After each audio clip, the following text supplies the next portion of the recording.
completed as a postdoctoral fellow at Emory University. The title of my talk is Progesterone Protects Endothelial Cells After Cerebrovascular Occlusion by Decreasing MCP1 and CXCL1 Mediated Macrophage Infiltration. However, before I get into MCP1 and CXCL1 or macrophage-mediated infiltration, I'd like to give a little bit of background on cerebrovascular occlusion. So what is it? Ultimately, it's a cerebral ischemia or a stroke. So this is discussing the rapid loss of brain function due to disturbance of blood flow to the brain. Ultimately, the brain is ceasing to function when it's deprived of oxygen being carried by blood vessels. There are about 700,000 strokes per year, and currently it's the fourth leading cause of death. There are over 2.4 million stroke survivors, making it the leading cause of adult disability. As such, the annual costs to the U.S. are over $5.7 billion, and that's looking at rehabilitation, treatment options, etc. So why progesterone? Well, I started working in a lab that is studying progesterone as a therapeutic treatment option for traumatic brain injury. So some of the initial things that were observed were that in females, based on the timing of their brain injury, depending on where they were in their estrogen cycle, they tended to have better recovery after brain injury. They also overall noticed that females had a better outcome overall than males in recovering from traumatic brain injury. So to summarize a body of work, progesterone was identified as this sex hormone that could lead to recovery after traumatic brain injury. And so therefore it went on to go through phase 3 clinical trials. So they were looking to see if progesterone could be a potential treatment option for other neurological deficits. And so they started looking at stroke as a potential because there were similarities between traumatic brain injury and stroke, meaning that how the brain, how you have death of neurons after a traumatic brain injury, it was similar to what you would see during a stroke. And then some of the behavioral outcomes were similar as well. So we asked the question, could progesterone be equally beneficial in the treatment of cerebral ischemia? So there are some indicators that suggested it would be an optimal treatment option. Some of those indicators were that ischemic events are more frequent in men than in women. Women are less likely to have a stroke in their early and mid-adulthood than men. Now those rates taper off after women have turned 75, and that's when the progesterone levels rapidly decrease. Okay, so how do we recapitulate this model of stroke in the lab? We were able to use adult male spot dolly rats and occlude the middle cerebral artery using a 0.39 millimeter silicone tipped filament. So by inserting that filament into the brain, you're able to occlude blood flow going to this middle cerebral artery. That's a very localized ischemic injury that happens to the brain. And then after that, you can give progesterone treatment at 8 milligrams per kilogram per day. So what I have over here are some images if you're looking at a sham or a non-injured brain, and then one that has received this TMCAO surgery, which is the name of the surgery that induces stroke. For this top image, you can see that when there is no stroke, you can see the presence of blood vessels here, showing that blood is definitely circulating in the brain. When you get the TMCAO surgery, you have a reduction of those blood vessels. And as I said, it's very localized. It really affects the right side of the brain here. This bottom chart shows TTC staining. This is a stain that stains live tissue versus dead tissue. So in our control animals, our sham groups, you can see the presence of live tissue as stained, like this kind of bright red stain that you see here. And then when you have an injury, as represented by this TCAO model, you can see that there is death of this tissue because it has been deprived of oxygen, as represented by these white regions on the section. So what we have here are representative images from 2 animals that received the TMCAO surgery, and they either did not receive progesterone treatment or they did receive progesterone treatment. What we found was that progesterone decreases injury value by stroke by as much as 50%, and this happened as early as 3 days after progesterone treatment. We also found that progesterone significantly reduced sensory, motor, and cognitive defects, ultimately meaning that you saw well, I think that's it. Can everyone hear me? Yeah. Okay, I'm not a podium person anyway. Ultimately, you can see a better recovery of behavioral deficits when you give progesterone after a stroke. Okay, so I want to talk briefly about some of the tests that we do in the lab that allows you to analyze the behavioral or the neurological recovery that you see after you have a stroke. And we do several tests, anywhere 7 to 10 tests that we do that test different parameters of their neurological recovery. But I really want to talk about this one because this is one of the cooler ones that we do. You can drop a rat into a pool of water, and that rat will swim around and find a hidden platform so that it does not drown. That's what happens when you have a sham or a control rat. However, when a rat has been subjected to a brain injury, it will continue to circle around, not able to find this hidden platform. You have to remove it after 90 seconds or it will drown. Okay? When you give progesterone, there is a recovery of function that happens, and this rat is able to find this platform. Not as quickly as the sham, but more quickly than drowning, for example. So it kind of shows that there is this improved cognitive function that you see. So we know that progesterone is causing these increased behavioral and functional recoveries after stroke, but what we didn't know is how it was working at the molecular level. So that's where I came into the picture and using my vascular biology background. So the questions that we had was, in order for recovery to happen, that means that that blood flow needs to be restored to that area of ischemia. So how is that blood flow being restored? Is it making new blood vessels? Is it somehow protecting pre-existing blood vessels? Or is it somehow fixing damaged blood vessels? So I mentioned blood vessels a lot here, but I wanted to give a brief introduction to the structure of the anatomy of blood vessels. So if this is a typical blood vessel, and this is the area, the lumen, where blood is flowing through, blood vessels are largely composed of endothelial cells. This is a single layer of endothelial cells that encapsulates blood vessels. So in my future slides, I'll talk a lot about endothelial cells. We use that as a marker of blood vessel integrity because it is the largest component of blood vessels. With that being said, we looked at progesterone and its effect on endothelial cell density in our sham group. So this is our non-treated control animal, our animals that have the TCMA surgery plus a vehicle, and then those that have the TMCAL surgery plus progesterone. This is representative images from the contralateral side of the brain. So this is the part of the brain that is not affected by the ischemic injury. And then you have the ipsilateral side, so this is the side that is actually the ischemic region of the brain. When we looked at endothelial cells as represented by the red stain here, you can see endothelial cells on the contralateral side in all treatment groups. However, when we looked at the injured side, we did not see a large presence of endothelial cells there. And so that made us question, like, why do we not have endothelial cells, and why are there more here when we give progesterone? Where is this population of endothelial cells coming from? Is this a new endothelial cell, or is this a protection of the pre-existing endothelial cells that were already here? Okay, so we went on to ask those questions. We found that this was not a new population of endothelial cells. And how we did that was we did co-staining. So these are both representative images of sections from an injury model treated with progesterone. The green are endothelial cells, and in this case the red is a marker, VEGF. It's a pretty common marker that you can use to define whether these are a new breed of endothelial cells. And we use other markers as well, such as Ki67, a marker for proliferation.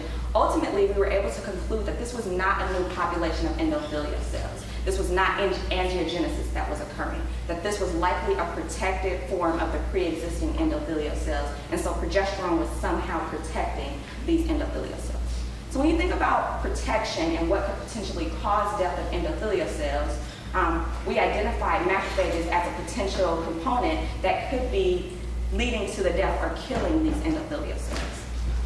So what we did next was we went back to our images, and we stained for macrophages, because as I said, macrophages can lead to the death of endothelial cells.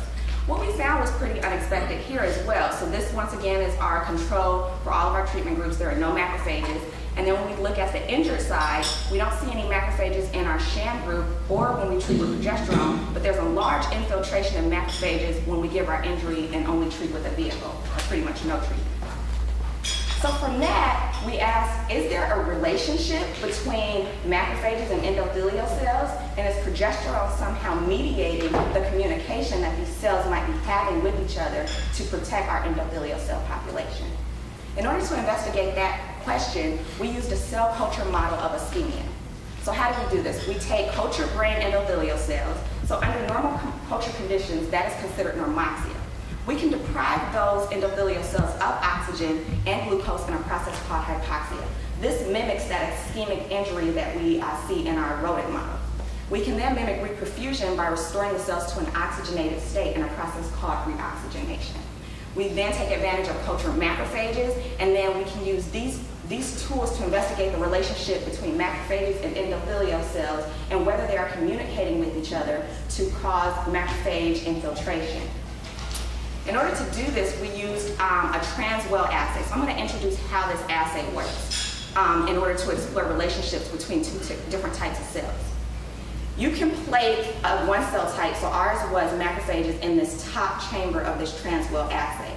These cells can migrate towards a stimulus through this porous membrane that they're sitting on. And then you can analyze the number of cells that have migrated by simply staining the bottom side of this porous membrane. So what we did was we subjected the endothelial cells to hypoxia, we added progesterone plus or minus to this media, and we looked at how many macrophages were recruited towards these endothelial cells. So in our condition of normoxia, as you can see here by cells stained by dapping, there was a small percentage of macrophages that migrated. However, when you gave hypoxia reoxygenation, so this is mimicking our injury, there was a larger population of macrophages that migrated towards the endothelial cells.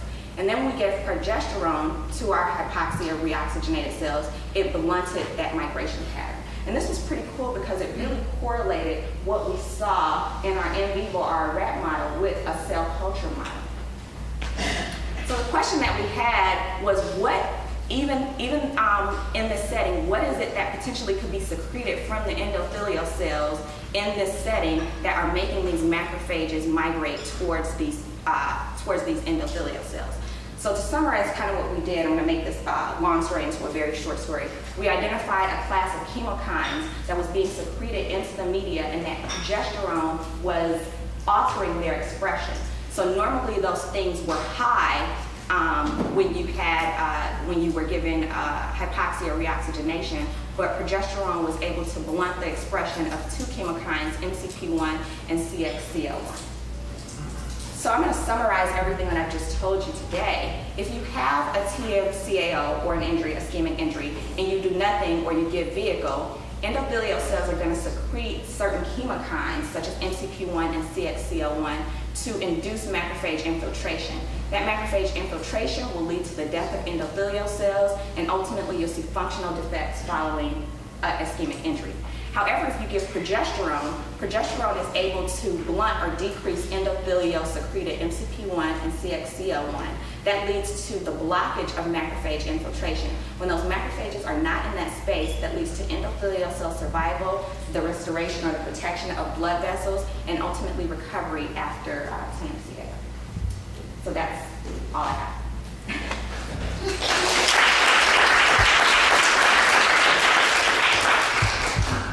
Questions? Go ahead. Oh, sure. Great presentation. In your vivo model, did you guys look at how the progesterone affects the actual cell shapes of those individual cells in the blood vessels? We did not. I did notice that there looked like the cells were a little bit larger. We did do confocal microscopy and tried to zoom in, but we could not make any noticeable observations that we could tally at that particular point. We were more so impressed by the fact that they were there versus not being there. That was an excellent talk. It was really interesting how you're able to lock down macrophages as kind of this intermediate between the endothelial protective phenotypes that you saw. But I was just curious, what were your other hypotheses before you thought of macrophages that you just thought maybe was? So my first original hypothesis was that it was angiogenesis. I was like, it's causing angiogenesis. So I started this whole line of work where I looked into angiogenesis. I was looking at all these factors. I was like, it has to be angiogenesis. So when I didn't see that, then there was the shock, like, what am I going to do now? And so we started looking into alternatives, like, could this be protection? Could this be other things? And that's when the macrophage story was uncovered. But this was not my original hypothesis. I was for sure that it was going to be angiogenesis. So what form and concentration of progesterone were you using for research? Okay, so we used two different concentrations depending on if it was the in vivo model or the in vitro model. For the in vivo model, we used 8 milligrams per kilogram per day. And it started 6 hours after initial surgery and then 24 hours thereafter, so up to 3 days. For our cell culture studies, we used 20 micromolar. And was it cream, was it? Oh, no. This is like a powder from Sigma, and you dissolve it. So for the in vivo studies, you can dissolve it in cyclodextrin. And for our cell culture studies, we dissolve it in DMSO. What was your level of hypoxia? So we did 0.1% hypoxia. So, Good thing. yeah, we had the good stuff. I was wondering if you saw infiltration of any immune cells. I did not stain for any other immune cells, so that could be a future direction of the project to look at other immune cells, future cells potentially. I did not. Then one small follow-up question, do you think it's a contact-dependent or independent phenomenon that you see? Because in your transmittal assays, you allow the macrophages to move through. But is it like solid mediators that are producing, or is it dependent on them actually being in contact with the endothelial cells? I think that the media, so when we found those chemokines, they're actually secreted into the media. So I think it's like a secretion into the intestine, the fluid that's in that space, and that is something that attracts the macrophages too. So I don't think it's a contact dependent per se. I think that it's the endothelial cells, when they're hypoxic, they're primed to secrete certain factors, and that's going to lead to macrophages coming in or out. I know it's very early stage, but from the results that you have now, it seems like it has a lot of clinical promise. So what would be some of the directions you would think as far as treating? It's a very complicated question. The reason why that's complicated is because the traumatic brain injury trials just got pulled after being in phase 3 clinical trials. So I don't know that this will ever see the day of a clinical trial. So they didn't have, so part of the reason there were no adverse reactions to the progesterone, but it did not meet all the FDA qualifications. The FDA puts very low statistical values on every parameter that they look at, and it did not meet those low statistical values. So because of that, they stopped 2 independent phase 3 clinical trials, and this is after it's made through phase 1, phase 2.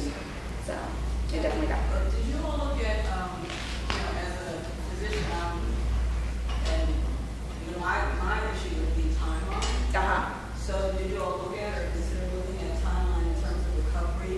We did. We looked at timeline. We looked at 1 day, 3 days, 5 days, 8 days, all the way up to 14 days we looked. I actually, when I started this project, I looked at 8 days initially, and we did not see these effects at 8 days. And I was like, well, maybe we missed our opportunity for seeing this type of recovery in angiogenesis. So we went back and I said, when did we first see the behavioral deficits? And we went back and looked at 3 days. So this is a project that has been, in the lab, they study several days. They look at what's happening very early on, what's happening in the middle of the time, et cetera. So they look at various. What's your timeline for your delivery of progesterone? So you can only give it for 5 days, and then after the 5th day, you have to taper it off by half dose until you don't give anymore. So 5 days is the max number of days that you give progesterone. And as I say, you give it 6 hours after the injury. So you give it, it's pretty quick.